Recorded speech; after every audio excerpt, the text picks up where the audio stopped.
పోయిన వారం మనం ఏ వాక్యం చెప్పుకున్నాం గుర్తుందా మీకు? లాస్ట్ వీక్ మనం ఏ వాక్యం చెప్పుకున్నాం గుర్తుందా లేదా? లాస్ట్ వీక్ ఏం చెప్తున్నాం? చూసి చెప్పటం కాదు, పుస్తకాలు తెలుస్తున్నారు అందరూ. ఈ పోయిన వారం చెప్పిన వాక్యాన్ని ఆ వారం అంతా ధ్యానించాలి. అర్థమైందా? ధ్యానించినప్పుడే మనం ఆస్వాదించబడతాం. అర్థమైందా? దేవుడి వాక్యం ఏం చెప్తుంది? దేవారాతులు దాన్ని ధ్యానించేవాడు ధన్యుడు. అట్టి వాడు నీటి కాలం ఎవరన్నా నాటబడిన వాడై ఆకువాడక తన కాలమందు ఫలమిచ్చి చెట్టులో ఉంటాడు. పోయిన వారం మనం ఏ వాక్యం విన్నామంటే, ఈ సంవత్సరమైనా ఫలించను సరే లేనిడలా నరికి పారవేయము అన్నప్పుడు ఆ తోట యజమానుడు దగ్గర బతిలాడుతున్నాడు. ఎవరైనా వ్యవసాయకుడు తోట మారి బతిలాడుతున్నాడు. ఎవరి? అయ్యా ఈ సంవత్సరం చూద్దాము, ఫలిస్తే సరే, లేకపోతే ఫలించకపోతే నరికేసేయండి అయ్యా అని అంటున్నాడు. తోట మారి యజమానుడు బతిలాడుకుంటున్నాడు. అయ్యా ఈ సంవత్సరం ఫలిస్తాదేమో చూద్దామని. అలాగే తండ్రి అయిన దేవుడు నీ నిమిత్తము నా నిమిత్తం మనందరి నిమిత్తం ఆయన ఎదురు చూస్తూ ఉన్నాడు. ఈ సంవత్సరమైనా మనం ఫలిస్తామేమో, ఈ సంవత్సరమైనా మనము మంచి ఫలాలు ఫలిస్తామేమోనని. అలా కాకుండా కాని ఫలాలు ఫలిస్తూ ఉన్నాం. దేవుడు మన దగ్గర నుంచి మంచి ఫలాలు, ఆత్మ ఫలాలు ఫలించాలని, అనేకులకి మనం ఆశీర్వాదకరంగా ఉండాలని ఆయన కోరుకుంటూ ఉన్నాడు. మరి ఆత్మ ఫలాలు ఫలించాలి, దేవుని కొరకు మనము ఫలించాలి. అది పోయిన వారం మనం చెప్తున్నాం. ఈరోజు నువ్వు అలా ఫలించి వెళ్ళేటువంటి అనుభవంలో కొన్ని పరీక్షలు ఉంటాయి. ఏముంటాయి? కొన్ని పరీక్షలు ఉంటాయి. దేవుడు మన జీవితంలో ఒక్కొక్క మెట్టు పైకి వెళ్ళేటప్పుడు కొన్ని పరీక్షలు ఉంటాయి. ఏమండి? 5వ తరగతి పాస్ అయితే 6వ తరగతి, 6వ తరగతి పాస్ అయితే 7వ తరగతి. అట్లాగా దేవుని దగ్గర కూడా కొన్ని తరగతులు ఉంటాయి. వాటిని దాటుకుని మనం పాస్ అవుతా వెళ్తామంటే నెక్స్ట్ క్లాస్లోకి వెళ్తాం. అలా కాలేజీలకు అలాగే ఉంటాం. పాస్ అయిందా దేవుడు నెక్స్ట్ లెవెల్లో తీసుకున్నాడు. ఇప్పుడు కొత్తగా డైరెక్ట్ ఇంటర్, డైరెక్ట్ 10th ఇట్లాంటివి ఉన్నాయి. ఇప్పుడు డైరెక్ట్ 10th, డైరెక్ట్ ఇంటర్ అట్లా ఉన్నాయి. కానీ దేవుడు దగ్గర అట్లా ఉండవు. నువ్వు పాస్ అయితేనే తర్వాత లెవెల్లో నువ్వు వెళ్తావు. ఆధ్యాత్మికంగా ఒక్కొక్క మెట్టు ఎదగాలి. ఒక్కొక్క మెట్టు పాస్ అయ్యి వెళ్ళాలి. పాస్ అవ్వకపోతే ఇంకో మెట్టులో నువ్వు అప్పటిదాకా నువ్వు ఎక్కడున్నావు అక్కడే ఉంటావు, ఎటు పోవు. ఇంకో మెట్టు నువ్వు వెళ్ళాలంటే ఆ మెట్టు నువ్వు పాస్ అవ్వాలి. పాస్ అయితే ఇంకొక మెట్టులోకి నువ్వు వెళ్తావు, అంటే ఇంకో తరగతిలోకి నువ్వు వెళ్తావు. పరీక్షలు ఎందుకు పెడతారు అసలు? ఫెయిల్ అవడానికి పెడతారా, పాస్ అవడానికా? పాస్ అవడానికి, ఫెయిల్ అవడానికా? పరీక్ష పెట్టా ఉద్దేశం ఎందుకోసం? నువ్వు పాస్ అయితే తర్వాత క్లాస్లోకి వెళ్ళడం కోసం పరీక్షలు పెడతారు. అర్థమైందా? పరీక్షలు అనేది సహజం. పరీక్షలు గెలవడానికే కానీ ఓడటానికి కాదు. అయితే ఇక్కడ దేవుడు ఎలా ఇస్తాడంటే నువ్వు గెలిచే వాళ్ళకి ఇస్తాడు. ఎక్కదాకా? గెలిచే వాళ్ళకి పరీక్ష జరుగుతూనే ఉంటుంది. కానీ చాలా మందికి ఏం తెలియదంటే అసలు మనం పరీక్షలో ఉన్నామని తెలియదు. ఇప్పుడు దేవుడు నా పరీక్ష పెట్టాడు, నేను పరీక్షలో ఉన్నాను, ఈ పరీక్ష పాస్ అయితేనే నెక్స్ట్ లెవెల్లోకి నేను వెళ్తానని చాలా మందికి తెలియదు. దేవుడు పరీక్షిస్తాడని కూడా తెలియదు. ఏదో వెళ్ళిపోతా ఉంటుంటాం. మనకు మధ్యలో ఆటంకాలు అడ్డులు వస్తూ ఉంటాయి. అయ్యే పరీక్షలు, ఈ పరీక్ష నేను గెలవాలి, ఈ పరీక్ష నేను పాస్ అయ్యి నెక్స్ట్ క్లాస్లోకి వెళ్ళాలి అని అనుకోకుండా మనము దైనందిన జీవితంలో వెళ్తూ ఉంటాం. అంటే కామన్గా వెళ్తుంటాం. ఎవరిని అడిగారనుకో ఏమంటాం? కష్టాలు శ్రమలు రాకుండా ఎట్లా ఉంటాయి, అవన్నీ కామనే అని అనుకుంటే వెళ్తాం. కానీ దీనిలో నేను పాస్ అవ్వాలి, పాస్ అయితే నెక్స్ట్ లెవెల్లోకి నేను వెళ్తాను అనే సంగతి మర్చిపోతాం. ఇంకా కొన్ని సందర్భాల్లో మనం ఏమనుకుంటామంటే రకరకాలుగా అనుకుంటుంటాం. సాతాను ఏమైనా పెట్టాడేమో, సాతాను ఏమైనా చేసాడేమో అని అనుకుంటాం. ఈ శోధనలు ఎందుకోసం వస్తాయి అంటే మనము మన జీవితంలో గెలవడం కోసం వస్తాయి, మన ఆధ్యాత్మికంగా ఎదగడం కోసం శోధనలు వస్తాయి, మనం ఒక్కొక్క మెట్టు పైకి వెళ్ళడం కోసం ఈ పరీక్షలన్నీ వస్తుంటాయి. అయితే చూడండి, యాకోబు రాసిన పత్రిక ఒక మాట అంటున్నాడు. ఏమంటున్నాడు? మొదటి అధ్యాయం 12వ వచనంలో ఏమంటున్నాడంటే శోధన సహించువాడు. అంటే శోధన వచ్చినప్పుడు ఎలా ఉన్నారంట? సహించాలి, అంతేగాని ఆ శోధనకు మనం ఎదురు జరగకూడదు. శోధన సహించువాడు ధన్యుడు, అతను శోధనకు నిలిచిన వాడై ప్రభు తను ప్రేమించు వారికి వాగ్దానం చేసిన జీవ కిరీటం పొందును. స్తోత్రం చెప్పండి, హల్లెలూయా. ఇక్కడ ఏమంటున్నాడంటే శోధన సహిస్తే ధన్యుడు, శోధన సహించలేదనుకో నువ్వు ధన్యుడు. శోధన సహించాలి, శోధన సహించువాడు ధన్యుడు, అతను శోధనలో నిలిచిన వాడైతే. శోధనలో నిలుస్తున్నావా, పడుతున్నావా? శోధనలో నిలిస్తేనే ఏమొస్తుంది? జీవ కిరీటం వస్తుంది. శోధనలో పడిపోతే ఫెయిల్ అవుతాం, అంతే, ఏం లేదు. దేవుడు మళ్ళీ ఏం చేస్తాడు? ఫెయిల్ అయ్యండి అని వదిలిపెట్టాడు, మరలా పరీక్షను పంపిస్తాడు. నువ్వు గెలిచిన దాకా ఆ పరీక్ష కంటిన్యూస్గా జరుగుతూనే ఉంటుంది. అయితే ఇక్కడ అంటున్నాడు శోధన సహించువాడు ధన్యుడు, అతడు శోధనకు నిలిచిన వాడై. అంటే పడకుండా శోధన నిలిస్తే తను ప్రేమించు వారికి వాగ్దానం చేసిన జీవ కిరీటం పొందును. దేనికోసం? ఇది మేలు కోసమా, కీడు కోసమా? శోధన మేలు కోసం.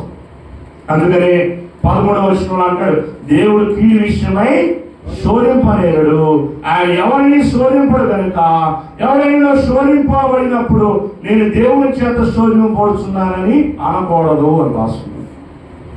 అంటే అది మంచి కోసమే కానీ చెడ్డ కోసం కాదు.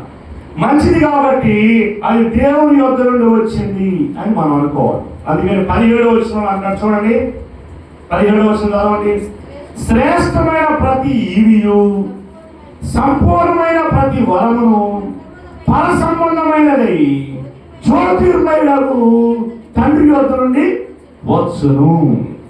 అంటే శ్రేష్టమైన ప్రతి ఈవి, సంపూర్ణమైన ప్రతి వరము, పర సంబంధమైనది జ్యోతిర్మయుడైన తండ్రి యొద్ద నుండి వచ్చును అని రాస్తుంది. కానీ ఇంకా కొంతమంది జీవితాలు ఎలా ఉంటుందంటే ఈ శోధన 14వ వచనంలో చూస్తే ప్రతి వాడును తన స్వకీయమైన దురాశల చేత ఏర్వబడి మరుడు కల్పబడిన వాడై శోధింపబడతాడు. ఈ శోధన ఎలా వస్తుందంటే మనందరం మనమే కలుగు చేసుకుంటాం. ప్రతి వాడు తన స్వకీయమైన దురాశ చేత మరుడు కల్పబడి ఏర్వబడి శోధింపబడును. అప్పుడేం జరుగుతుంది? దురాశ గర్భాన్ని ధరించి పాపములు కనుక పాపం పరిపక్వమై మరణాన్ని కనును. కనుక ఇట్లా అంటున్నాడు 16వ వచనంలో, నా ప్రియ సహోదరులారా మోసపోకుడి. కనుక మన గురించి దేవుడు ఏం చెప్తున్నాడు? అయినా శోధన వస్తుంది, ఆ శోధన మీరు జయించాలి. అందుకని దేవుడు ఏమన్నాడు? నేను లోకమును జయించున్నాను కనుక మీరు ఈ లోకాన్ని జయించున్నారు అన్నాడు. కనుక దేవుని అందరి విశ్వాసంతో దేవుడు నాలో ఉన్నాడు, నేను ఈ శోధన చేయిస్తాననే విశ్వాసంతో మనం ముందుకెళ్ళాలి. అయితే మనం గమనించాల్సినటువంటి విషయం ఏంటంటే మనం విశ్వాసులు తండ్రి ఎవరు? అబ్రహాము. అందుకని మనం కూడా అబ్రహాములాగా చూడండి. రోమీయులకు రాసిన పత్రిక 4వ అధ్యాయం 12వ వచనంలో ఒక మాట అంటాడు, చూద్దాం. రోమీయులకు రాసిన పత్రిక 4వ అధ్యాయం 12వ వచనం. మరియు సున్నతి గల వారికి తండ్రి చెబుటకు అనగా సున్నతి మాత్రము పొందినవాడు కాక మన తండ్రి అయిన అబ్రహాము సున్నతి పొందక మునుపు అతను కలిగిన విశ్వాసం యొక్క అడుగుజాడలను బట్టి నడుచుకునే వారికి తండ్రి అగుటకు అతడు ఆ గుర్తు పొందాడు. అంటే అబ్రహాము విశ్వాసులకు తండ్రి. మనం ఆయన అడుగుజాడలో మనం నడవాలి, ఆయన పిల్లలం మనం. అందుకని దేవుడు అంటున్నాడు, అబ్రహాము నడిచిన నడకలో ఆ అడుగుల్లో మనం కూడా నడవాలి. అప్పుడు మనం ఆయన కుమారులు అవుతాం, అబ్రహాము సంతానం అవుతాం. అప్పుడు మనం విశ్వాసం అవుతాం, విశ్వాసుల బిడ్డలం అవుతాం.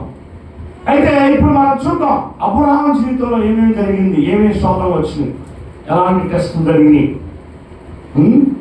అనేది మనం చూద్దాం. ఎందుకు అబ్రహాము నడిచిన మార్గంలో మనం నడవాలి. అప్పుడు మనం విశ్వాసులకి తండ్రి అయినటువంటి ఆయన బిడ్డలం అవుతాము.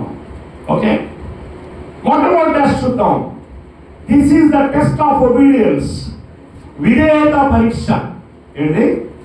విధేయత పరీక్ష. విధేయత పరీక్ష రాసుకోండి. విధేయత పరీక్ష.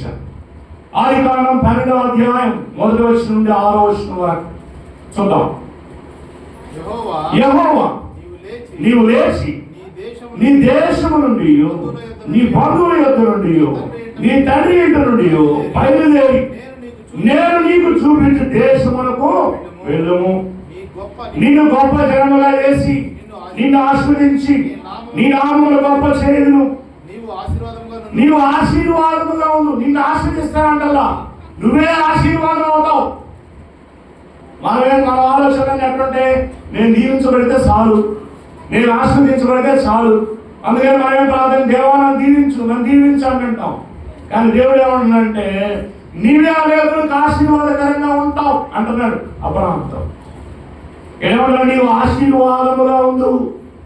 నిన్ను ఆశీర్వదించు వారిని నేను ఆశీర్వదించను, నిన్ను దూషించు వారిని శపించను. భూమి యొక్క సమస్త వంశములన్నీ నీ యందు ఆశీర్వదించబడని అబ్రహాముతో అనగా, అంటే భూమి మీద ఉన్న వంశాలన్నీ అంట. ఏమంటే మనకి ఉన్న లిమిట్ ఏంటంటే, నేను నా కుటుంబము ఇంతవరకే. కానీ దేవుడి యొక్క ఉద్దేశం ఏంటంటే, మనం ప్రపంచానికి ఆశీర్వాదకరంగా ఉండాలి, మనం దేశాలకు ఆశీర్వాదకరంగా ఉండాలని దేవుడి యొక్క చిత్తము. అయితే అబ్రహాముతో అనగా, అంటే దేవుడు నీకు చెప్తాడు పలానా పని చేయాలంటాడు.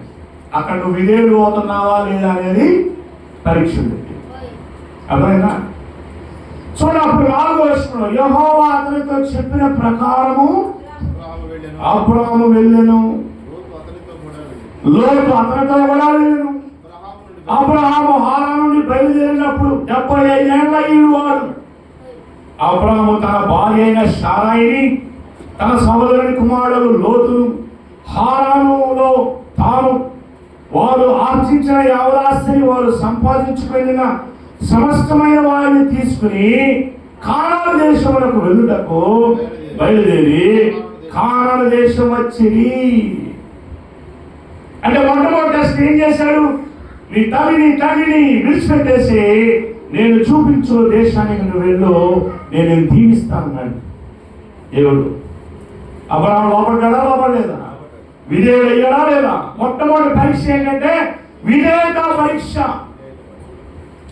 నీ జీవితంలో నీకు కూడా దేవుడి మాటకు విధేయుడు అవుతున్నాడా లేదా, దేవుడు చెప్పిన పని చేస్తున్నాడా లేదా అని అదొక టెస్ట్. అయితే ఈ టెస్ట్ లో ఏం చేశాడు అబ్రహాము? పాస్ అయ్యాడు. అర్థమైందా? వెళ్ళాడు. 7వ వచనం చూస్తే అక్కడ నుండి అతడు బయలుదేరి బేతేలుకు తూర్పునున్న కొండకు చేరి పడమటనున్న బేతేలుకును తూర్పునున్న హాయికిని మధ్య గుడారం వేసి అక్కడ యెహోవాకు బలిపీఠము కట్టి యెహోవా నామమున ప్రార్థన చేశాను. అర్థమైందా? వెళ్ళాడు, చెప్పిన ప్రదేశానికి వెళ్ళి మళ్ళీ అక్కడ ప్రార్థన చేస్తున్నాడు. అయ్యా నువ్వు చెప్పినట్టుగా నేను వచ్చాను. లోపడ్డాడు, విధేయుడు అయ్యాడు. This is the test of obedience. ఈ పరీక్షలో అబ్రహాము పాస్ అయ్యా లేదా? పాస్ అయ్యా లేదా? పాస్ అయ్యా. నువ్వు పాస్ అవుతున్నావా లేదా? దేవుడు చెప్పిన మాట నువ్వు వింటున్నావా లేదా? దేవుడు ఎవరన్నా ప్లేస్కి నువ్వు వెళ్తున్నావా లేదా? రైట్. నెక్స్ట్ 2వ టెస్ట్ చూద్దాం. చూడండి, this is the test of motives ఆయన యొక్క ఉద్దేశం. అబ్రహాం యొక్క ఉద్దేశాన్ని దేవుడు టెస్ట్ చేస్తున్నాడు. ఇప్పుడు ఈ ఉద్దేశం ఏంటనేది దేవుడు కూడా తెలుసుకుంటాడు. This is the test of motives. God test his motives. Okay, 13వ అధ్యాయం 8వ వచనం నుండి 10వ వచనం వరకు. ఆది కాండము 13వ అధ్యాయం 8వ వచనం నుండి 10వ వచనం వరకు. కాబట్టి అబ్రహాము మన బంధువులము కనుక నాకును నీకును నా పశువుల కాపరులకును నీ పశువుల కాపరులకు కలహం ఉండకూడదు. ఈ దేశం అంతటా నీ ఎదుట ఉన్నది కదా, దయచేసి నన్ను విడిచి వేరుగా ఉండము. నీవు ఎడమ తట్టుకు వెళ్తే నేను కుడి తట్టుకు వెళ్తాను, నీ కుడి తట్టుకు వెళ్తే నేను ఎడమ తట్టుకు వెళ్తానని లోతుతో చెప్పగా, లోతు కన్నులెత్తి యోధన ప్రాణమంతరిని చూశాడు. అది యెహోవా సొదొమ గొమొర్రా పట్టణములను నాశనం చేయక మునుపు సోయవచ్చు వరకు అదంతయు యెహోవా తోట వలెను ఐగుప్తు దేశం వలెను నీళ్లు పారు దేశమై ఉండెను. చూడండి, ఇక్కడ ఉద్దేశాన్ని పరీక్షిస్తున్నాడు. ఎవరి ఇప్పుడు ఏమంటున్నాడు? ఆతరంగా నాకు ఇది కావాలి అని వెళ్ళా. మనమైతే ఆడ చెంబులు తకాలు దుప్పట్లు గుడ్డలు మలుస్తున్నారని అందరికంటే ముందు వెళ్ళి అందరికి ముందుకు వెళ్ళి ఆడుంటారు. ఆత్రం ఎక్కువ మనకి, అందుకే ఏమి దొరకదు. ఆత్రం ఉండేవాడికి ఏది సంపాదించుకున్నాడు గుర్తుపెట్టుకోండి.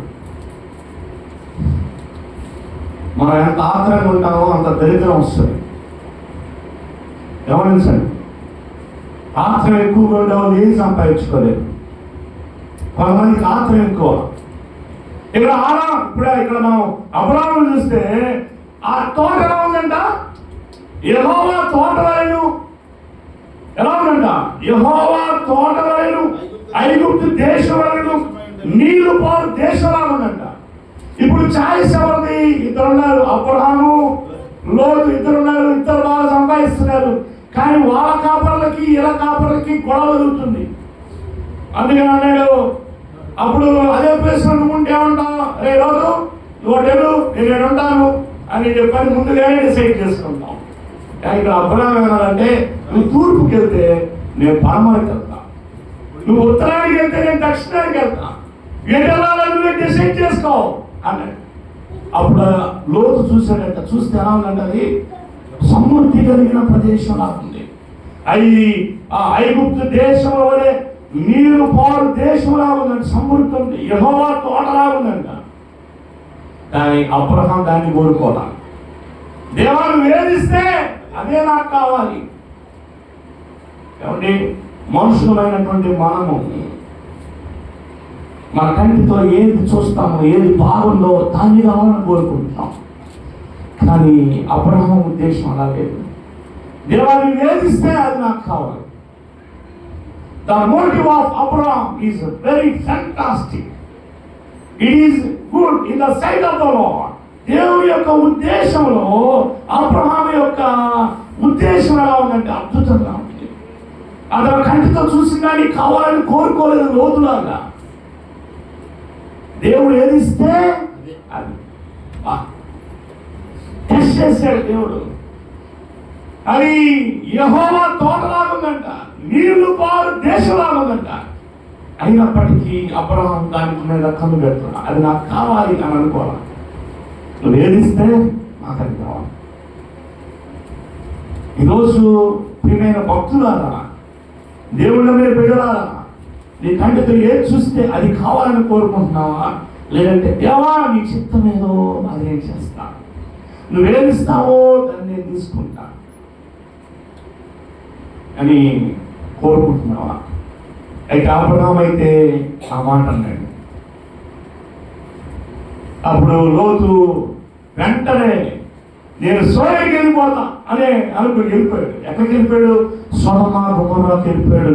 తర్వాత లోతు యొక్క అంతం ఏంటో నీకు తెలుసు. ఆ దేశాన్ని దేవుడు అగ్ని చేత కాల్చివేశాడు.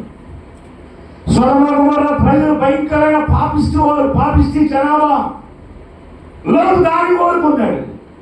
అక్కడ సమృద్ధులు, ఎందుకంట అక్కడ సమృద్ధి యెహోవా తోట, సమృద్ధి. నాకు అలా కావాలని ఆగిపోయాడు కానీ అలా కావాలని కోరుకుని నష్టాన్ని తెచ్చిపెట్టుకున్నాడు. మనం కూడా ఏంటంటే మన జీవితంలో మన కంటితో కావాలనుకుని కోరుకుని ఎన్నో నష్టాలు తెచ్చుకుంటాం.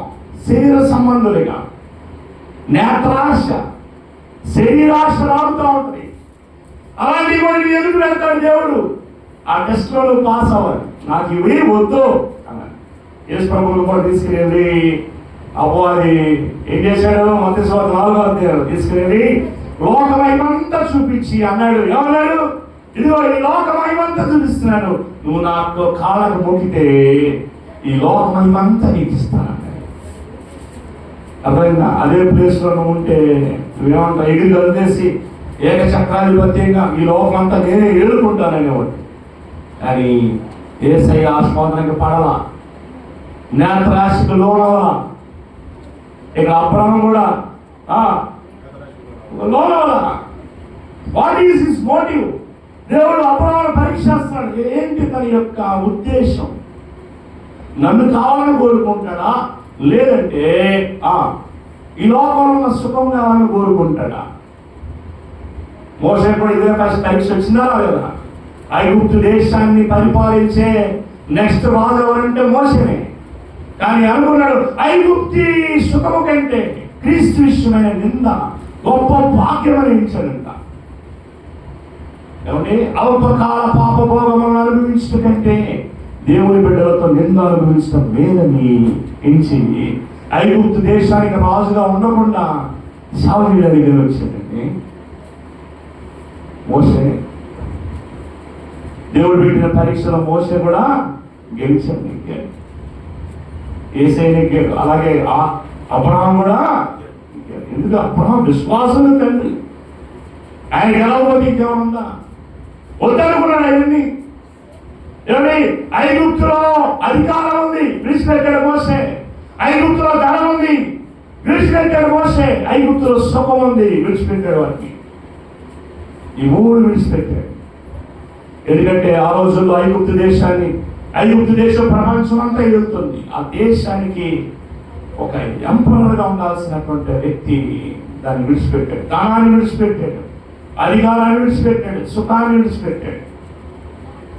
ఈ మూడు మనం అవసరమైతే వీటిని విడిచిపెట్టకపోతే మనం కూడా దేవుని బిడ్డలను కాలేము. దేవుని కోసం ఏదైనా విడిచిపెట్టాలి. సో ఆ పరీక్షలో పాస్ అయ్యాడు. ఓకే, తర్వాత మూడో టెస్ట్ చూద్దాం. Test of attitude.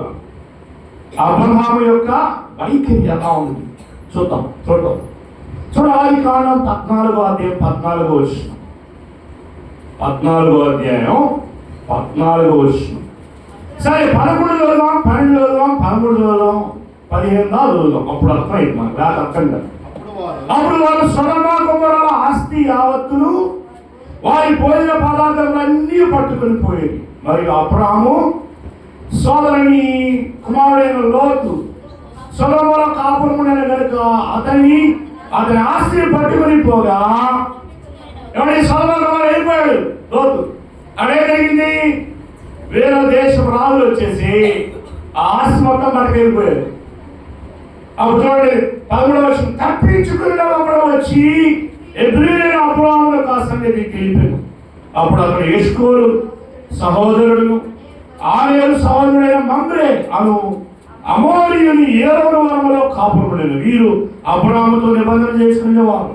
అబ్రహాము తన తమ్ముడు చెరపట్టబడిందని విని తన ఇంట పుట్టి ఆవాసపడిన 318 మందిని వెంటబెట్టుకుని దాని మట్టుకు ఆ రాజును తరిమి. ఎంతమంది పనులు పెట్టి అబ్రహాంకి? 318 మంది. అంతమంది పనులు ఉన్నారంట అబ్రహాం. అంటే ఏ మోస్తారో దేవుడు దీవించాడు. ఏంటన్నారా? దేవుని మాట విని దేవుని యొక్క వాక్కు చొప్పున వెళ్తే దేవుడు అద్భుతంగా ఆశీర్వదిస్తాడు. ఇక్కడ అబ్రహామును దేవుడు ఉన్నతంగా ఆశీర్వదించాడు. 318 మంది పనులు ఉన్నారు అబ్రహాంకి. వాళ్ళందరూ తీసుకుని యుద్ధానికి వెళ్ళాడంట. ఏంటంటే 15 దాని వరకు ఆ రాజులు తరిమారు. 15వ వచనం. రాత్రి అతని మాత్రం దాసులు వారికి ఎదురుగా మొరలు తీర్చి వారిని కొట్టి దమస్కు కడమనున్న హోమా మట్టుకు తరిమిరి. అప్పుడు అర్థమైందా?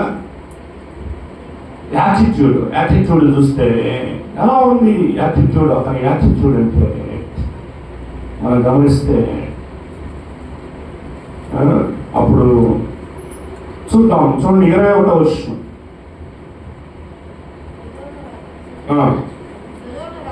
సొలొమోను రాజు మనుషులు నాకు ఇచ్చి ఆస్తి మొత్తం నీవే తీసుకో అని అబ్రహాముతో చెప్పాను. అంటే 3 దేశాల యొక్క సంపద ఎదురు పెట్టాడు అబ్రహాం ఎదుట పెట్టి, ఏది కావాలి నీకు, ఆస్తి మొత్తం కావాలా అని అడిగితే అప్పుడు ఏమన్నాడు? అబ్రహాము నేనే అబ్రహామును ధనవంతునిగా చేస్తానని నీవు అనుకున్నట్లు, నువ్వు చెప్పకున్నట్లు నూలు పోగైనను, ఏంటంట చెప్పులు వారైనను, నీ వాటిలో ఇయ్యలేను తీసుకొనని ఆకాశమునకు భూమికి సృష్టికర్తయు యెహోవా ఎదుట నేను ప్రమాణం చేసుకున్నాను. 3 దేశాల సంపద వచ్చి ఆఫ్నాడు ఎదురు వచ్చింది. ఆ టెస్ట్ అబ్రహాము అంటున్నాడు, ఏదో అబ్రహాము నేనే ధనవంతునిగా చేస్తున్నాని మీరు అనుకున్నట్లు చెప్పులు వారైనను, ఏది నూలు పోగైన అవసరం లేదంటున్నాడు. ఎందుకనంటే అబ్రహాము యొక్క వైఖరి దేవుడు పరీక్ష చేస్తున్నాడు. నేను యెహోవా చేత ఆశీర్వదించబడాలి కానీ ఈ మనుషుల చేత అది. రాజులు వచ్చారండి అబ్రహాం దగ్గరికి, 3 దేశాల సంపద వచ్చింది. అయ్యా ఇదిగో ఈ ఆస్తి కావాలా, ప్రజలు కావాలా అంటే అబ్రహాం ఏమంటున్నాడు? ఆ ప్రజల్ని నాకు ఇవ్వండి చాలు, ఆస్తి మొత్తం మీరే ఉంచుకోండి. ఎందుకంటే ఆస్తి ఇస్తే రేపటి రోజున ఏమంటాం? అబ్రహాము నేనే. ఈ రోజున చాలా మంది అట్లనే అంటారు, ఏమని? మనమే వాడికి లైఫ్ ఇచ్చింది, మనం లేకపోతే వాడు, మనం ఎవరు అంటే లైఫ్ ఇవ్వడానికి? దేవుడు ఇస్తాడా లైఫ్? మనుషులు ఇస్తారా? మనం మన పేరు చెప్పుకుంటున్నాం. నేను లేకపోతే వాడు లేడు, నేను నన్ను బట్టే వాడు దేవుడు ఇస్తాడని నువ్వేం చెప్పాలా? దేవుడు అండి ఏం చెప్పాలా? నేను వాడికి ఒక వ్యాపారం పెట్టించాను, ఆ వ్యాపారం అబ్బో ఏమి ఇదైందో, నేను లేకపోతే ఆ వ్యాపారం లేదు తెచ్చుకుంటాడు. ఐ అనేది మస్ట్ బి క్రూసిఫైడ్. ఐలో ఏమవ్వాలి? ఏమవ్వాలి? ఐ ఎలా ఉంటుంది? దాన్ని సిలువ వేయాలి. ఇంత మనం కనపడకూడదు, ఇప్పుడు దేవుడు కనపడ్డాడు. మనం ఎవరండి? ఏమంటాడు అబ్రహాం? నేనే అబ్రహామును ధనవంతులు చేసినట్లని నీవు అనుకున్నట్లు ఒక నూలు పోగైనను చెప్పులు వారైనను తీసుకున్నానని ఆకాశములకు భూమికి సృష్టికర్త అయిన దేవుని ఎదుట ప్రమాణం చేయుచున్నాను. అది అబ్రహాం యొక్క ఉద్దేశం. దేవుడే నన్ను ఆశీర్వదించాలి, దేవుడే నన్ను దీవించాలి. అడుగుతున్న ఈరోజు నీ యొక్క ఉద్దేశం దేవుడి మీద ఉందా, ఈ లోకం మీద ఉందా? దేవుడు పరీక్ష చేస్తాడు. ఆ పరీక్షలో నువ్వు గెలవాలి. సొదొమరాజు మంచి ఆఫర్ ఇచ్చాడు. సొదొమరాజు మంచి ఆఫర్. ఒక దెబ్బతో ఏమవుతాడు అబ్రహాము? 3 దేశాలకు మించిన రోజు అవుతాడు. 3 దేశాల ఆస్తి మొత్తం ఒక వ్యక్తి దగ్గరికి వెళ్తే ఇంకెట్లా ఉంటాడు? నథింగ్ అన్నాడు, అవసరం లేదు. అసలు దేవుడు పరీక్ష చేస్తున్నాడు, ఆఫర్ ఇచ్చాడు. ఆఫర్లో అద్భుతంగా గెలిచాడు. మరలా పరీక్ష చేస్తాడు. అంటే మాటి ఇంకో టెస్ట్ చూద్దాం. చూడండి 15వ అధ్యాయం 1వ వచనం నుండి 4వ వచనం వరకు. ఇవి జరిగిన తర్వాత యెహోవా వాక్యము అబ్రాహామునకు దర్శనమందు వచ్చి, అబ్రామా భయపడకము, నేను నీకు కేయము, నీ బహుమానము అత్యధికము అని చెప్పాడు. అందుకు అబ్రాము ప్రభువైన యెహోవా నాకేమిచ్చినా ఏమి, నేను సంతానం లేని వాడినైపోతున్నానే. దమస్కు ఎలియాజరే నా ఇంటి ఆస్తికర్త అవును కదా. మరి అబ్రాహాము, ఇదిగో నీవు నాకు సంతానం లేదు కనుక నా పరివారంలో ఒకడు నాకు వారసుడు గురించి చెప్పగా, యెహోవా వాక్యం అతని యొద్దకు వచ్చి, ఇతడు నీకు వారసుడు కాదు, నీ గర్భవాసన పుట్టబోవాడు నీకు వారసుడు అవుతాడని చెప్పాను. అది 75 సంవత్సరాల వయసులో దేవుడు అబ్రాహామును పిలిచాడు. 100 సంవత్సరాలు అప్పుడు మరలా పరీక్ష చేస్తాడు. ఆ వయసులో అవసరం ఆయన చేస్తాడు. ఎన్నిసార్లు పరీక్ష చేస్తాడు? మాటి పరీక్ష ఉంటానే ఉంటాడు. మాటి పరీక్ష చేస్తూనే ఉంటాడు దేవుడు. ఆ వయసులో వాడు పరీక్ష చేశాడు. ఆ వయసులో వాడు టెస్ట్ 99 years అప్పుడు 17వ అధ్యాయం 1వ వచనంలో అక్కడ రాసుంది 99 ఏండ్ల వాడైనప్పుడు అంటున్నాడు. ఏమంటున్నాడు? యెహోవాకు అతను ప్రత్యక్షమై, నేను సర్వశక్తి గల దేవుడును, నా సన్నిధిలో నడుచుచు నిందారహితుడు అయిను. ఏమండి 99 సంవత్సరాలు అప్పుడు నిందారహితుడు అయిన అతను ఏమైనా యూత్ టెస్ట్ చేయడానికి ఆ వయసులో కూడా టెస్ట్ చేస్తాడు. బతకడం సమస్య కాదు, చచ్చేవారు టెస్ట్ ఉంటుంది. నా సారాంశం చచ్చేలా ఉంటుంది టెస్ట్. అదైనా చచ్చే ముందు లాస్ట్ లో తుస్సపోతారు కొంతమంది, అవుట్ లాస్ట్ లో. అప్పటిదాకా బాగా వెలిగి చివరి క్షణంలో అడ్డుమైపోతారు. అందుకని ఒక క్రైస్తవుడి ఆరంభం కంటే అంతం చాలా ప్రాముఖ్యం. ప్రారంభం ముఖ్యంగా ఒకప్పుడు నేనండి 8 గంటలు ప్రార్థన చేసాను, ఇప్పుడు ఏంటండి అనేది ముఖ్యం. నువ్వు చచ్చే ముందు నీ జీవితం ఎలా ఉంది అది చాలా ప్రాముఖ్యం. ప్రతిరోజు దేవుడు టెస్ట్ చేస్తూనే ఉంటాడు, ప్రతి నిత్యం ప్రత్యక్షం. కానీ మనకు తెలియదు అది టెస్ట్ అని. 99 వయసు అప్పుడు కూడా దేవుడు పరీక్ష చేశాడు. ఏమంటున్నాడు? నా సన్నిధిలో నడుచుచు నిందారహితుడు అయి ఉండుము. ఎప్పుడు దాకుంటారంట? చచ్చేంత వరకు ఉండాలంటే. అయిపోయింది, బాలవంశ పొందారు, బాప్తిసం పొందారు, మంచి ఉద్యోగం ఇచ్చాడు, మంచి వ్యాపారం ఇచ్చాడు, ఇక చాలు, ఇక్కడ తిరిగినాగానే ఏం కాదు అనుకోకూడదు. తుది శ్వాస దాకా ఆయన పరీక్ష చేస్తూనే ఉంటాడు. నిందారహితుడు అయి ఉండుము. 2వ వచనం, నాకు నీకు మధ్య నా నిబంధన నియమించి నేను అత్యధికముగా అభివృద్ధి పొందించదని అతనితో. అబ్రాహాము సాగిలు పడి ఉండగా ఏంటంట 99 సంవత్సరాల వయసులో ఎలా ఉన్నాడండి అబ్రాహాము? సాగిలు పడ్డాడు దేవుని నిమిత్తం. నేను ఒకసారి ఇంట్లో టీవీలో అబ్రాహాం గురించి సినిమా వేశారు. అబ్రాహాం గురించి ఆరాధన ఛానల్ దేవుడు.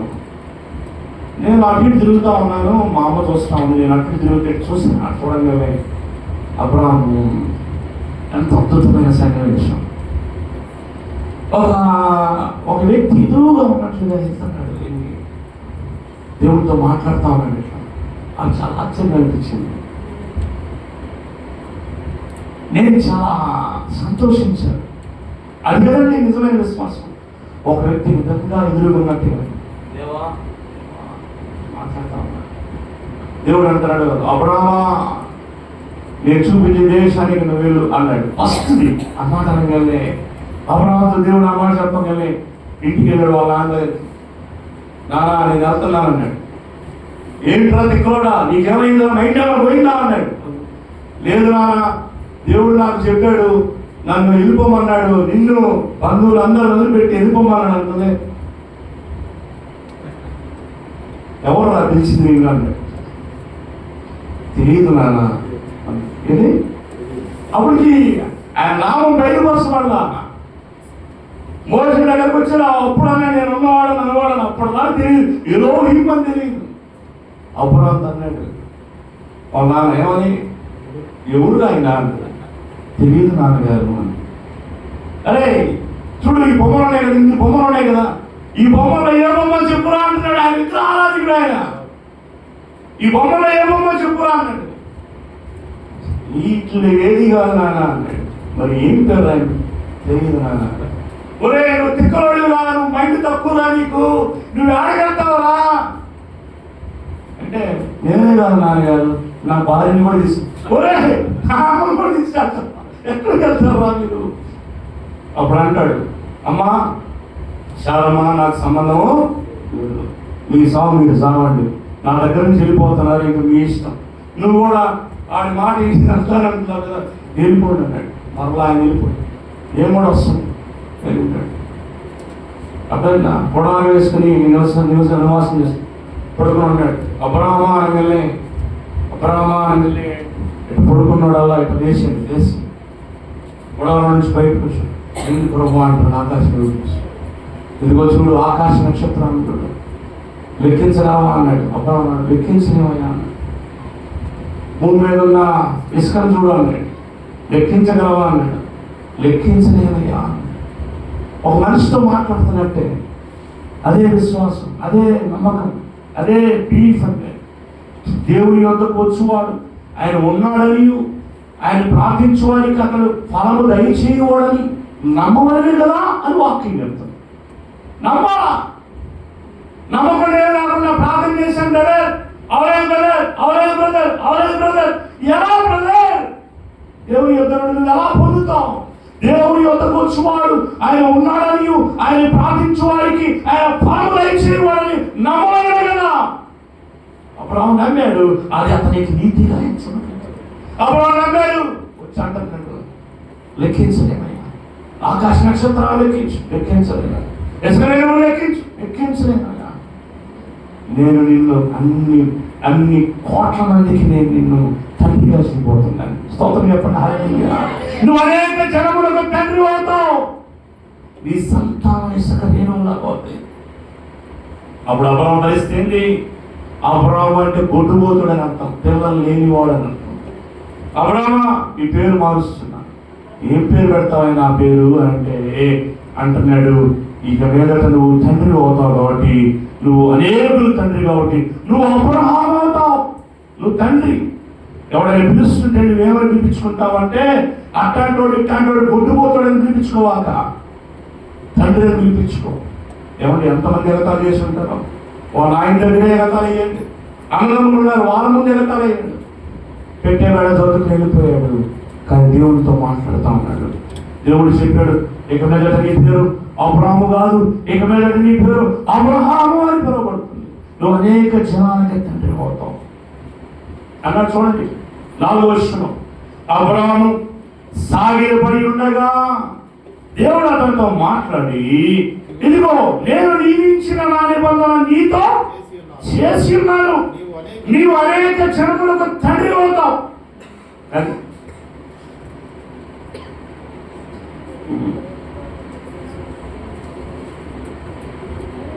టెస్ట్ చేశాడు. God tested his priorities. అతని యొక్క ప్రాధాన్యతల్ని ఆయన పరీక్ష చేశాడు.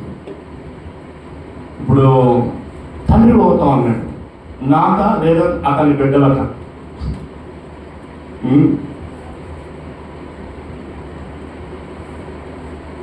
ఓకే, అప్పుడు ఎవరు వచ్చారు ఇంతలోకి?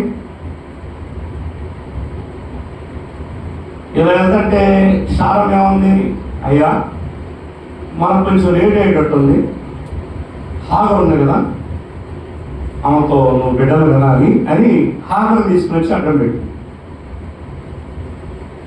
హాగర్. అప్పుడు ఎవరు వచ్చారు? ఇష్మాయిల్ వచ్చాడు. అక్కడ మరలా టెస్ట్. దేవుడు అన్నాడు, ఇష్మాయిల్ పంపించేసి మరలా టెస్ట్. ఏది? ఆయన చెప్పిన మాట నెరవేర్చక మునిపే ఈలోపు మరలా ఇంకో టెస్ట్. ఎవరు వల్ల? శారా వల్ల. కమ్మ కొడుకు పుట్టాడు, అతనే అయ్యగాడు రాకుంటాడని వస్తుంది బైబుల్లో. ఎవరు ఎక్కడి నుంచి వచ్చినారో ముస్లిమ్స్.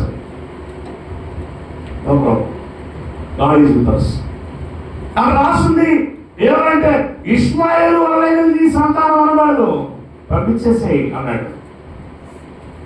మరలా టెస్ట్ పంపించారా లేదా? పంపించేసాడు. తర్వాత ఇంకో టెస్ట్. మరలా తర్వాత ఏమైంది? దేవుడు దర్శించాడు, అబ్రహాంకి కుమారుడు ఇచ్చాడు. ఫైనల్ టెస్ట్ ఇది. ఓకే, చూద్దాం. చూడండి, ఆదికాండం 22వ అధ్యాయము 1వ వచనం నుండి 8వ వచనం వరకు చదువుదాం. ఆ సంగతులు జరిగిన తర్వాత అంటే ఈ స్టోరీ అంతా కథమైంది అంతవరకు. ఏది? ఇస్మాయిల్ స్టోరీ అయిపోయింది. తర్వాత ఆ సంగతులు జరిగిన తర్వాత దేవుడు అబ్రహామును పరిశోధించను. చూడండి, ఆ వయసులో కూడా మళ్ళా పరిశోధించను. ఎట్లాగా? అబ్రహామా అంటే అబ్రహాం దగ్గర నుంచి అబ్రహాం దగ్గరకు వచ్చాం మనం. ఫస్ట్ చదివేటప్పుడు అబ్రహామా అని చదువుతా ఉన్నాం. ఇక్కడ అబ్రహామా చిత్తం ప్రభు. This is the test of love. అంటే రక్త సంబంధాన్ని పట్టించుకుంటున్నాడా, నాకు ఎక్కువ విలువిస్తున్నాడా, రక్త సంబంధానికి విలువిస్తున్నాడా? దీనికి ముందు టెస్ట్ ఏం టెస్ట్? నేను చెప్పిన దాన్ని ఓకే అంటాడా, లేదా ఇతని ఇష్ట ప్రకారం చేస్తాడా? ఇస్మాయిల్ని చేసుకోవచ్చు, ఏమని వారసుడికి చేసుకోవచ్చు, వచ్చేసాడుగా చేసేసుకోవచ్చు. కానీ దేవుడు ఏమన్నాడు? ఇది కాదు ఇది అన్నాడు. మళ్ళా వెయిట్ చేశాడు. ఇప్పుడు ఇస్సాకు వచ్చాడు. ఇస్సాకు వచ్చిన తర్వాత మళ్ళా టెస్ట్ చేస్తున్నాడు. ఏమని? అబ్రహాము అని పిలవగా చిత్తం ప్రభు అని 2వ వచనం. అప్పుడు ఆయన, నీకు ఒక్కడే ఉన్న నీ కుమారుని అనగా నీవు ప్రేమించి ఇస్సాకుని తీసుకుని, ఎందుకంటే నీవు ప్రేమించు. ఎందుకని? ఎవడే లేక పుట్టాడు ఇస్మాయిలు. ఇతనే ఇతనే ఇతనే ఇతనే అనుకుంటా ఉన్నాడు. ఎందుకంటే తీసేయి అన్నాడు. అవునా, బాగా ప్రేమించానే, ఇప్పుడు ఎట్లా ఇస్మాయిల్ తీసేయాలా? తీసేయి, బాగా ప్రేమించానయ్యా, అతనే కదా వారసుడు. దాని ముందే దమస్కు ఎలియాజు, ఆయన అనుకున్నా, నేను వారసుడు అనుకున్నా, బాగా ప్రేమించాను, పక్కన పడేసి ఎలియాజర్ని. ఆ తర్వాత ఇస్మాయిల్ అక్కడ పక్కన పడేసి, అయ్యా ఇతనే అనుకున్నాను, పడేసి. తర్వాత ఇప్పుడు ఏమంటున్నాడు? ఇస్సాకా, అయ్యా బాగా ప్రేమించానయ్యా. అందుకనే చెప్తాను, నువ్వు ప్రేమించుచున్నా నీ కుమారుడైన ఇస్సాకుని తీసుకుని మోరియా దేశమునకు వెళ్ళి అక్కడ నేను నీకు చెప్పబో పర్వతములలో ఒక దాని మీద దహనబలిగా అర్పించుమని చెప్పాను.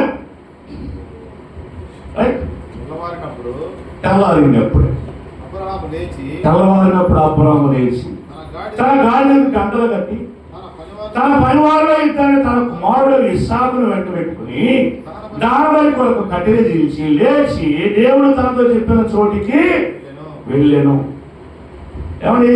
ఇస్సాకు చిన్న పిల్లడేం కాదు అప్పుడు, కాదు, చరిత్రకారుల అభిప్రాయం ప్రకారం 30 నుంచి 35 సంవత్సరాలు. వాళ్ళు ఎక్కువ సంవత్సరాలు బ్రతుకుతారు కాబట్టి బాలుడు పడుచువాడని రాసుకుంటారు, ఆ చిన్నవాడు అని రాసుకుంటారు. 30 నుండి 35 సంవత్సరాల దాకా అంటారు. ఏమంటున్నాడు? పర్వతమునకు వెళ్ళి అప్పుడు తెల్లవారినప్పుడు అబ్రహాము లేచి తన గాడిద గంట కట్టి తన పనివారు ఇద్దరు తన కుమారుడు ఇస్సాకు వెంట పెట్టుకుని దహనబలి కొరకు కట్టెలు చీల్చి లేచి దేవుడు తనతో చెప్పిన చోటికి వెళ్ళాను. 4వ వచనం. 3వ నాడు ఎన్ని రోజులంట? అంటే అన్ని రోజులా? కాదాడా, జస్ట్ అన్ని రోజులు అనవాలి. ఈరోజు పుచ్చుకుంటా ఉండాలి. కొడుకుని అంటే ఏమంటా, ఒకే ఒక కొడుకు. ఆ మళ్ళీ చూసా పుచ్చుతున్నాడు, చూసావా? ఏమని? నువ్వు ప్రేమించున్నా ఒకడే. ఈ డైలాగులు ఎందుకు అంటే పొడవాలి కాదు, అదేనా? ఇక్కడ అంటున్నాడు, 3వ నాడు అబ్రహాము కన్నులెత్తి దూరం నుండి ఆ చోటుని చూసి, అంటే ఎంత నలిగిపోయి ఉంటాడంటావు, ఎంత వేదన అనుభవించి ఉంటాడంటావు. లేక పుట్టిన కొడుకు బాగా ప్రేమ చూపించాడు. ఒక్కసారిగా దేవుడు అన్నాడు, ఇచ్చేసే నాకు అన్నాడు. 3 రోజుల దాకా అదే పని ఉన్నాడు. అప్పుడు అంటున్నాడు, తన పనివారు 5వ వచనం, మీరు గాడిదతో ఇక్కడే ఉండండి, నేను ఈ చిన్నవాడు అక్కడికి వెళ్ళి దేవుని మొక్కి మరలా మీ వద్దకు వచ్చినామని. ఏడేం గమనించారు మీరు? మరలా తిరిగి వస్తాం. దేవుడు తీసుకోవడం తెలుసుకున్నప్పుడు ఒకవేళ తీసుకుని బూడిదైపోయిన ఇస్సాకుని మరలా ఆ బూడిదలో నుంచి నా తండ్రిని లేపగలని నమ్మాడు దేవుడు. ఒక బూడిదలో నుంచి లేపుతాడు. అయినా ఇస్సాకు మరో ఇస్సాకుని ఇస్తాడు, 100 మంది ఇస్సాకుని ఇస్తాడు. ఇచ్చినోడు ఎవరు? దేవుడు. ఆయన నేను ఈ చిన్నవాడు వెళ్ళి మరలా మీ దగ్గరకు వస్తాం. అది విశ్వాసం. అదే అంటారు కదా, ఎవరు? షడ్రకు మేషకు అభిజ్ఞకు ఏమంటారు? నా దేవుడు రక్షించగలిగిన సమర్థుడు, ఈ మంటలో నుంచి మమ్మల్ని రక్షించగలడు. అయినా ఒకవేళ రక్షించకపోయినా ఆ అగ్నికి ఆవుతావడానికి మేము సిద్ధం. అది అబ్రహాం విశ్వాసం కూడా అలాంటి విశ్వాసం. పోయి తిరిగి వస్తాం. నేను ఈ చిన్నవాడు అక్కడికి వెళ్ళి దేవుని మొక్కి మరలా మీ వద్దకు వచ్చినామని చెప్పి ఆ రోజు దాని బలికి కట్టెలు తీసుకుని తన కుమారుడు ఇస్సాకు మీద పెట్టి తన చేతిలో నిప్పులు కత్తిని పట్టుకుని పోయి వారిద్దరు కూడి వెలుచుకున్నాడు. ఇస్సాకు తన తండ్రి అయిన అబ్రహాముతో నా తండ్రి అని పిలిచాడు. ఎందుకు నాకు పిలిచాడు? కాదు, పొడవాలి కానీ విశ్వాసాన్ని పరీక్ష. విశ్వాసాన్ని పరీక్ష అంటే ఆ ప్రేమ కనపడాలి, లోపల కృంగిపోవాలి, హృదయం వేసారిపోవాలి. ఒకవైపు రక్త సంబంధం, ఇంకోవైపు దేవుడు ఎవరికి అనేది. ఏమన్నాడు? నా తండ్రి అని పిలిచాను. అందుకు అతడు ఏమి నా కుమారుడు అన్నాడు. అప్పుడు అతడు నిప్పులు కట్టెలు ఉన్నవి కానీ దహన బలికి గొర్రెపిల్ల ఏది అని అడుగుదా. అప్పుడు నా కుమారుడా దేవుడి దహన బలికి గొర్రెపిల్లను చూసుకుని చెప్పాడు. తర్వాత ఏమైంది? రక్త సంబంధం దాని మీద టెస్ట్. ఈ టెస్ట్ అనేది చేస్తున్నాడు. అక్కడ ఒక మాట ఉంటుంది చూడండి. తర్వాత ఏముంటది? కత్తి తీసుకుని వేయబోయే సమయంలో అప్పుడు దేవుడు అంటాడు, అబ్రహామా ఆగు. చదవండి ఆ మాటని. అబ్రహామ ఎన్నో వచనం? 10వ వచనం. అబ్రహాము తన కుమారుని వధించుటకు తన చేయి చాపి కత్తి పట్టుకొనగా యెహోవా దూత పరలోకము నుండి అబ్రహామా అబ్రహామా అని పిలిచాను. అందుకని చిత్తం ప్రభువా అనెను. అప్పుడు ఆయన ఆ చిన్నవారి మీద చెయ్యి వేయకుము, అతనేమీ చేయకుము, నీకు ఒక్కడై ఉన్న నీ కుమారుని నాకు వెనుదీయలేదు కనుక. అది అక్కడ చాలా ప్రాముఖ్యం. అక్కడ అంటున్నాడు చూడండి, నీవు చదువు,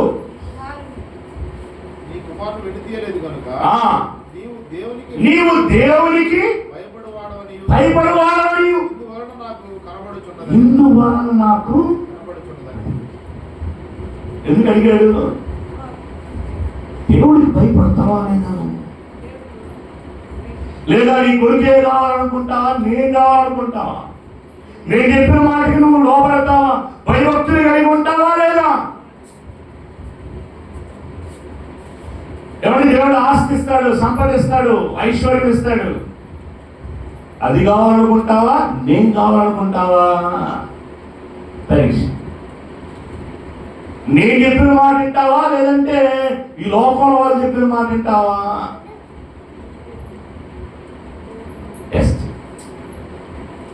అర్థమైందా? ఇతను ఉద్యోగానికి ఎక్కువ విలువిస్తున్నాడా, నాకు ఇస్తున్నాడా? డబ్బుకి విలువిస్తున్నాడా, నాకు ఇస్తున్నాడా?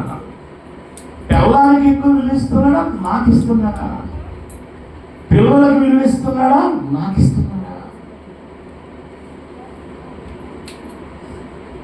ఈ లోకంలో ఉన్న అధికారులకు విలువ ఇస్తున్నాడా, నాకు ఇస్తున్నాడా? మన జీవితాలు ఎందుకు ఇలా ఉన్నాయో తెలుసా? ఆయన పెట్టిన పరీక్ష ఒక్క నాన్నలో కూడా గెలవడం. మనకేం ప్యాలెస్ గెలవతాం. ఒక టెస్ట్ అసలు నువ్వు టెస్ట్లో ఉన్నా అని తెలుసా నీకు? అసలు దేవుడు పరీక్షిస్తాడు. ఆ పరీక్షలో నేను గెలవాలి, ఆ పరీక్షలో నేను నిలబడాలి, ఆయన ఇచ్చే జీవకిరీటం నేను పొందాలి. ఆయన ప్రేమించు వారికి పరీక్ష పెడతాడంట. మరి నాకు ఆ పరీక్ష ఉంది, నేను ఆ పరీక్షలో ఉన్నానని తెలుసా నీకు అసలు ముందు? ఏమంటే అప్పుడప్పుడు నాతో కొంతమంది అంటుంటారు, పాస్ గారు మందు మానేద్దామని నేను అనుకున్నాను పాస్ గారు, డిసైడ్ అయ్యాను అంతే. ఇంకా ఏంటో పాస్ గారు ఆ రోజు నుంచి ఆఫర్లు ఎక్కువ అవుతుంది అయినా అదే మరి ఏంటంట, ఆ రోజు నుంచి ఆఫర్లు ఎక్కువ అవుతాయంట. దా ఫ్రీగా తాగుతాం, దా నువ్వే పెట్టక్కర్లా డబ్బులు, నేనే చూసుకుంటావు రా అంటారంట. అంటే నీ పరీక్ష అర్థం కాదు, డబ్బులు తక్కువ నీకు. అర్థమైందా?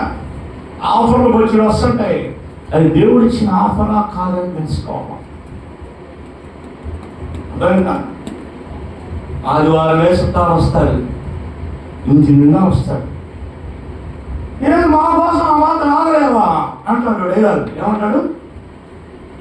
మా కోసం తెలిసి ఆదివారమే, ఆదివారం ప్రతి ఆదివారం నేను వస్తాను మిగతా రోజులు. నువ్వేమంటావు? మా ప్రభు కోటేనమ్మా, మీరే నాకు నా రక్త సంబంధం, నీకు నా తల్లి, నా తండ్రి, నా కూర్చుని అంతా మీరే. చర్చలో ఏం లేదు.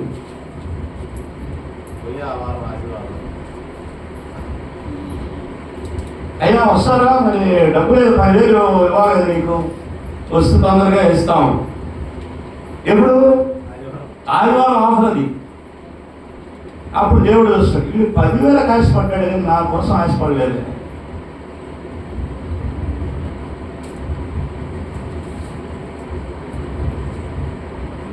వీటన్నిటి జీవించకపోతే మనం ఎట్లా బ్లెస్సింగ్ వస్తుంది?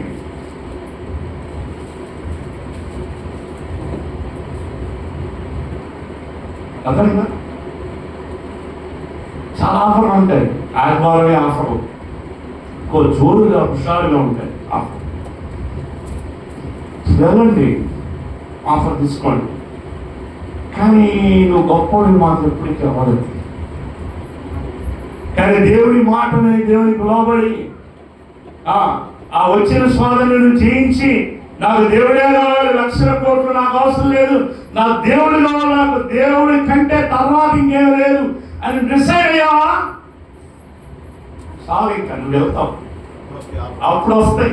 ఆఫర్లు రావడం కాదు, దేవుడు నిన్ను అద్భుతంగా ఆశీర్వదిస్తాడు. టెస్ట్లో పాస్ అవ్వకుండా ఏముండదు, ఏమి రాదు.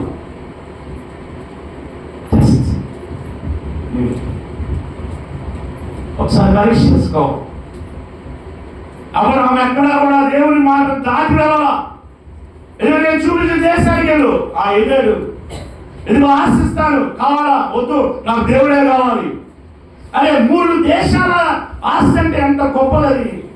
అబ్రహాము అంటున్నాడు, చెప్పులు వారైనను నూరు పోగైన అవసరం లేదు, నా దేవుడే నన్ను దీవించాలి, నువ్వెవడు నన్ను దీవించడానికి. ఎంత ఫెయిత్ తెలుసా? సోయరు కనపడింది. సోయరు అంటే ఇంకో మాటలు చిన్నది అని అర్థం. రమ్యమైన తోటలాగా, యెహోవా తోటలాగా,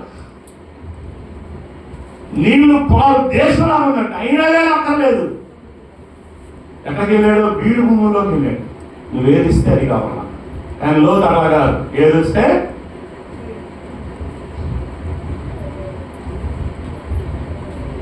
చూడు. ఇక్కడ మాత్రం అద్భుతమైన టెస్ట్, లోతు దగ్గర ఉన్నటువంటి టెస్ట్. సారవంతమైన ప్రదేశం కావాలా, బాగా అందంగా కనపడుతుందంట, అది కావాలా, లేదంటే దేవుడు ఇచ్చేది కావాలా. నాకు దేవుడు ఇచ్చేదే కనుక తల ఉంచుదాం, ప్రార్థన చేద్దాం. దేవుడు పెట్టి ప్రతి పరీక్షలను నెక్కలని కోరుకుంటున్నాడు. ఆ శోధనను పడిపోకూడదని దేవుడు కోరుకుంటున్నాడు. దేవుడు ఇచ్చేది కావాలా, ఈ లోకం ఇచ్చేది కావాలా? దేవుడి దగ్గర ఆయన అంటున్నాడు, ఆయన కుడి చేతిలో ధన ఘనత మహిమలు ఉన్నాయి. యెహోవా యొద్ద ఆనందము ఐశ్వర్యము దొరుకును. యెహోవా ఆనందము ఐశ్వర్యం ఇచ్చును. నరుడి కష్టాతీతం వాళ్ళు ఎక్కువ కాదు. నువ్వేదో కష్టపడి ఏదో చేసి ఏదో ఏదో చేద్దాం అని అనుకుంటాను. నువ్వు దానికోసం పోతే బెత్తిడే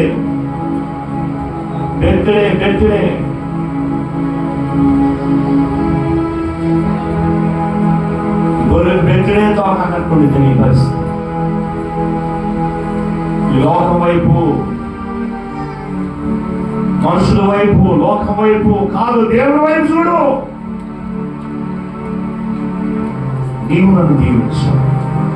అబ్రహాము ఏ విధంగా అయితే అన్ని పరీక్షల్లో నీకెళ్ళావు, అన్ని పరీక్షలన్నింటిలో రక్త సంబంధీకుల పరీక్ష గెలిచాడు. సొంత కుమారుడు పరీక్ష నెగ్గాడు.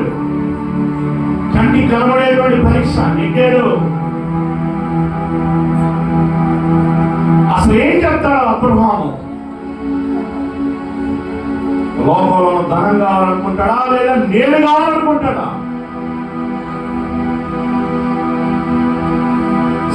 సహోదరులను పరీక్షలో ఉన్నామని మర్చిపోతున్నావా? Now you are in the test.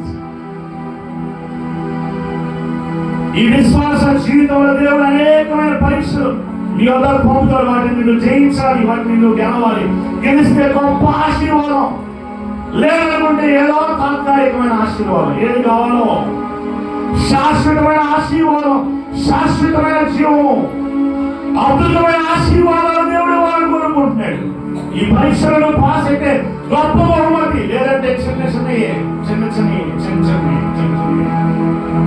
కావాలా, పెద్దవి కావాలా?